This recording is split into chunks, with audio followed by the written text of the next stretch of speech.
But yeah, What moving about on you? to What do you my got? side. So yeah, like you said at the beginning of the show, I played The Artful Escape. So I was downloading a bunch of games for PlayStation Plus Extra. And this actually, I thought I was going to be trying Returnal first. I almost did try Returnal, and then I realized I had like an hour of time. I did not want to only put an hour into Returnal. I feel like if I'm going to play that game, it's going to be like, all right, I'm setting aside probably 3 to 4 hours because it's probably as long as it's going to take me to even remotely get the hang of this system and not be terrible at it. But it is what it is. So I ended up playing The Artful Escape because I knew that I could finish it in about 4 or 5 hours in a day. So, I did that. And I knew that it had like game of the year nominees. Like it got very high praise, especially, best indie game of that year. So I was like, okay, we'll see what this is all about. Kind of similar to, I still need to try Outer Wilds for that same reason. I've still got to get around Hmm. to that too.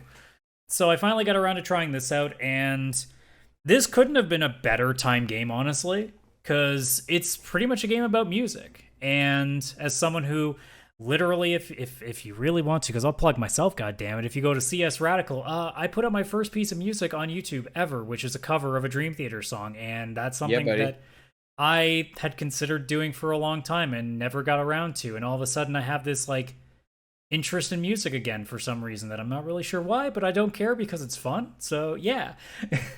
So as soon as I played this game, because it's literally a game about this young guy who is the nephew of a really famous folk musician who's passed away, and everybody is expecting him to basically follow in those footsteps. Kind of like if you were just basically a kid of any musician that's really popular, like you're just expected to be probably good in the same genre that they played in.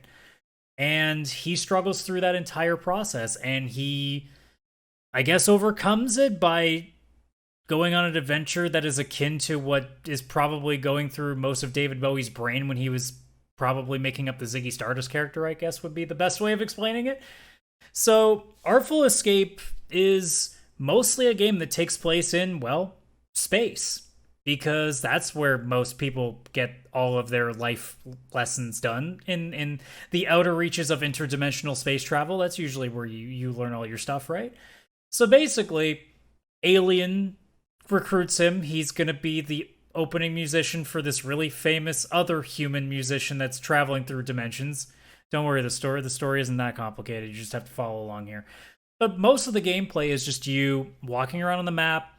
You pretty much hold down a button and let the guitar speak for itself, and the entire map will just kind of light up along with you.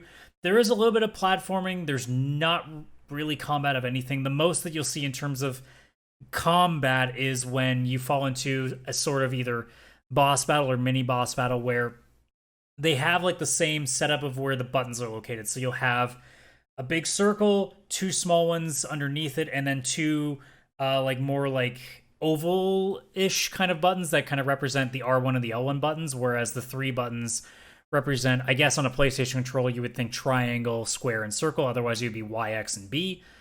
And you just play to respond what they do. So if they do that same combination, you do that combination. And there are sections where it lets you actually just go on your own and wing it and improvise as you want, and that ends up being kind of cool because they give you the same set of notes, but you're able to kind of mix your own song as you go. So as a music game, it's actually kind of fun just from that alone, just of having these sections where it feels like you're in this epic rock opera level set piece, and you end up kind of creating the music for it. The one detractor I guess I could have is that a lot of the time you're playing, if you hold down, I believe it was the R1 as you're running around, it plays a similar solo throughout the entire level. So even though I loved it because I'm a sucker for a good solo, it can drag if you really take your time in the level. But for the most part, the music itself is just so. I felt moments of like, when you get like a tingle in you when you hear a piece of music that just kind of hits you Hmm. right. That game did that pretty much throughout the entirety of it. So I didn't ever get bored of it. So I didn't have a problem with it. So in terms of what it was meant to do in terms of its music, which is a massive part of it, it kills it. Absolutely kills it. The story is a hit and miss in the sense of I felt like it did a good job in the main character, but everybody else is kind of just there. There's a couple of side characters that really stand out. Like there's one level where you come across this like fashionista lady. You know, if you remember like Edna from The Incredibles, like the way that she speaks with the lots of like Z's and V's with all of her words, like she has that. But she has this pet that you're specifically told not to speak to, and the couple of times she talks to it and asks for its opinion, it screams like it's like an emo metal like person. It's just like, so what do you think about it? I am filled with endless things of sorrow, like just out of nowhere. And that stuff gets me. Like I like that level of stuff. So there's the odd side character that you're just like, oh my god, why aren't you in this entire game? Most of the other like main side characters are okay. Like if you're watching the video version right now, you can see one of them on the screen right now that's just rocking out. His name is Lightman. He's okay. He's fine. There's another accompanying character called Violetta who is kind of like that too cool for school girl, but doesn't really add too much, I think. Like more the crux of it is the main character story, and they do perfectly fine with him as he kind of goes through his journey of trying to figure out who he is. And I think they do a great job of that specifically. So it has its memorable moments. I think it's the set piecing, the music, and the atmosphere that it brings is the big selling point of it. And because it's a short game, it doesn't outstay its welcome either. So I think that's what makes it best for me. It's just if you were looking for like everything to click, it doesn't, but I don't think it needed to because it just keeps that feeling going long enough that you don't hate it by the time it's over. By the time that the game was done, I'm glad that it did, because if it went a couple more levels, I probably would have started getting like, okay, now you're just pushing the same thing on me. But it's really like 4 levels that just carry on for a while with bits of story cutscenes in between. So I think it did a pretty fair job of pacing. Nice.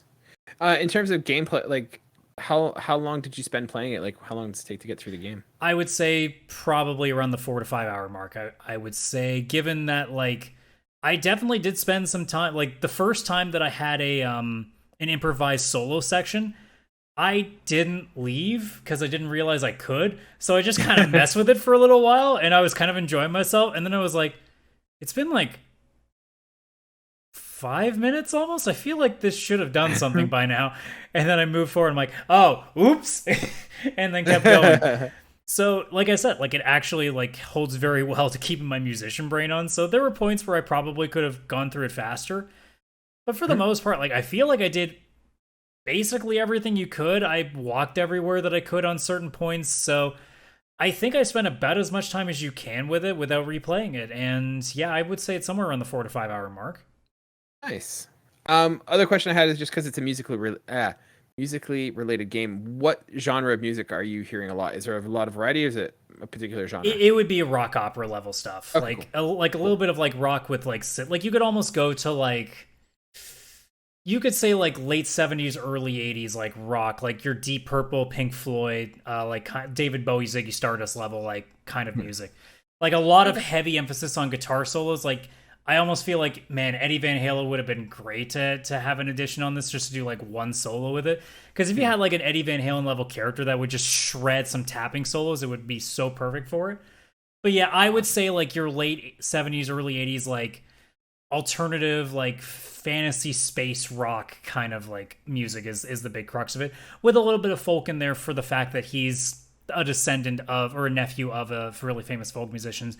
So it throws that in there once in a while just to kind of offset it, I guess. Perfect. Once again, on the 6-point scale that we use, what would you say this game? Where would it fall? Even though I said there were distractions about it in terms of the characters, it's a 6. Like I didn't hate a second of it. There was not a point that I felt out of it. There was not a point that I was like, oh, I don't like this, or man, they could have done this better. I was just so locked in. Like I didn't stop. Like I think I might have stopped just for food, and that was the only time I stopped playing the game.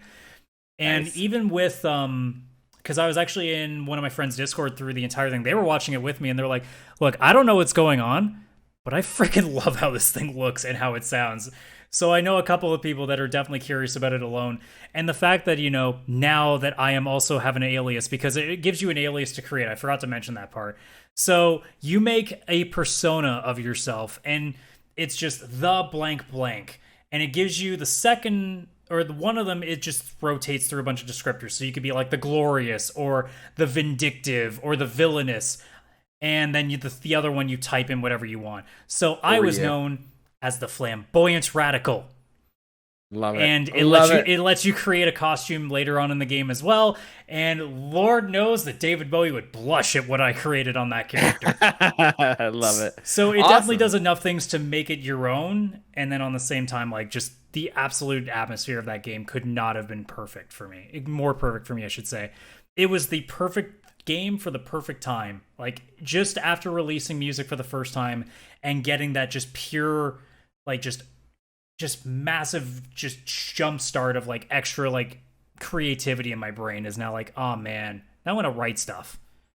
That's awesome. I'm glad you liked it. Cool. And I mean, if you got PlayStation Plus Extra, it's free, so you better take a shot at it. There you go. There you go. For a 6 out of 6 game here at Pixel Play, that's money well spent. And I mean, I'm sure it's been around long enough that you can find a good sale price for it too. For sure.